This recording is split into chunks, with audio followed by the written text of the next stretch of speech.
It's spring and stuff is growing. There's my first iris. We have quite a few iris plants. There's a rhubarb and my peony I showed the other day. It's looking huge. Can't wait for it to flower. Good afternoon. My name is Casey and this is my channel, Real Life, Real Joy. Part of the joy that I like to talk about is my relationship with Jesus. And I went to an amazing women's conference this last weekend. I learned so much and God just filled me so much. It was very refreshing, it was relaxing, it was fun. I got to have a lot of fellowship with some friends and it was just wonderful. And I just wanted to share with you one thing that I took home with me, something that I thought would bless you, and it's actually about blessing our children. The first thing that this speaker said was that we are building blessings in our children every day. So do your children feel loved? All of us as moms, we love our children, but we don't always show them in the best way. We could do more. We can do more to build them up, to affirm them, to encourage them, to really let them know that they truly, that we truly love them. So there's two big ways to do this. The first way is through touch. A hand on the head, a hand on their shoulder, a hug, holding hands, things like that. You can picture Jacob giving his blessing in the Old Testament to his sons. He would put his hand on their head. Of course, this is appropriate touch. We all know that there's not appropriate touch, but we're talking about, just a gentle touch on their hand, a hug, holding hands, what's appropriate for you and your children. The scripture that he talked about was in Mark 10, verses 13 through 14. It says, "And they brought young children to him, that he should touch them. And his disciples rebuked those that brought them. But when Jesus saw it, he was much displeased, and said unto them, Suffer the little children to come unto me, and forbid them not."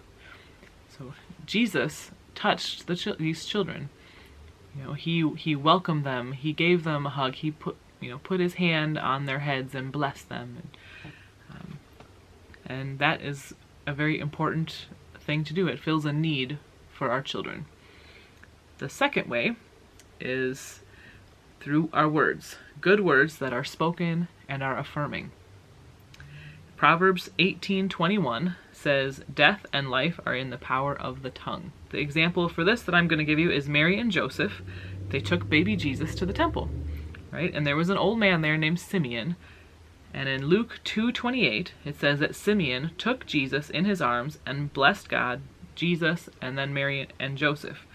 So he not only touched Jesus by holding him in his hands, but he also spoke words over them. And then just a little bit later in that same chapter, it says that the child grew and waxed strong in spirit, filled with wisdom, and the grace of God was upon him. This is the result of blessing your children. Of course this was Jesus, but this is what happens when we bless our children. They grow strong in spirit, and the grace of God can be upon them. I'm just giving you a little snippet of what I learned about blessing, and I think it's things that we already know. We know that, giving our kids a hug and saying affirming words to them is very important, but so many times we just, at least I get caught up in the mundane, the daily monotony of feeding them and clothing them and taking care of them, that I sometimes forget that they really do need a hug, they need a touch, and I forget to give them those words of affirmation that I know that they really need. So this was a really good reminder for me, because I don't think I'm doing as good of a job in this area as I could be. So in conclusion, what you say to your children is what you get. So if you say good things about them to them, then that is what they will become. And I know many of us, especially me, I think all these good things about my children, and sometimes I might even tell other people. I might say something to my mom that I noticed about one of my children, but I don't always say it right to my children. So I am going to try to do a much better job of speaking life into my children and giving them hugs and just pats on the shoulder and things like that, just to connect with them so that they really know that I love them.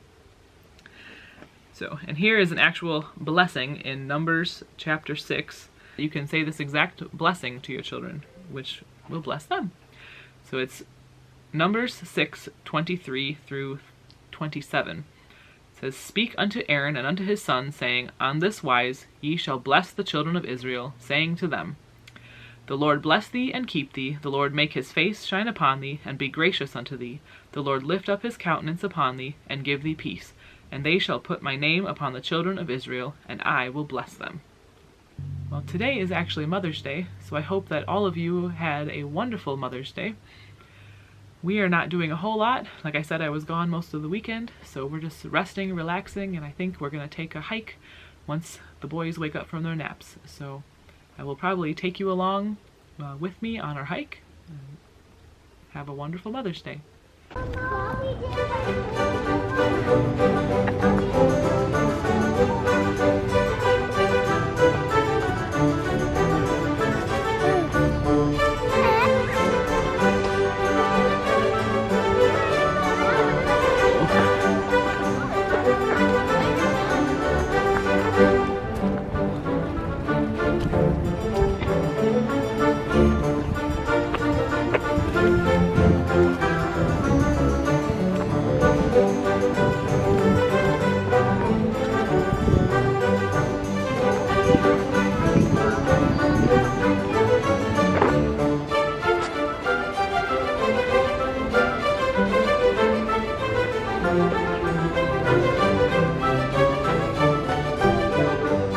Beautiful view.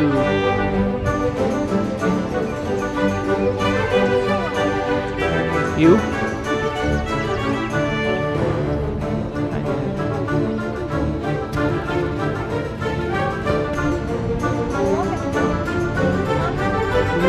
You can see the pelicans. Maybe you can't see that on the video.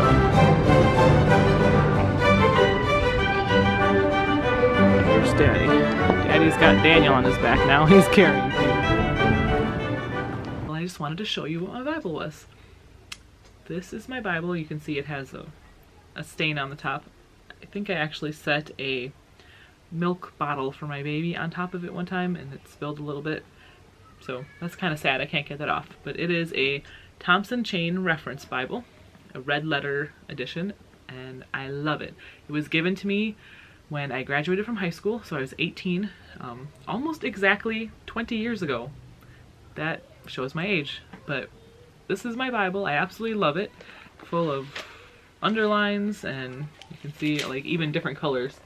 Green, red, I think I even underlined in purple one time in college. And it's wonderful to have your own Bible. I know exactly where everything is. I know how it's laid out. If I want to find something, I can find it quickly.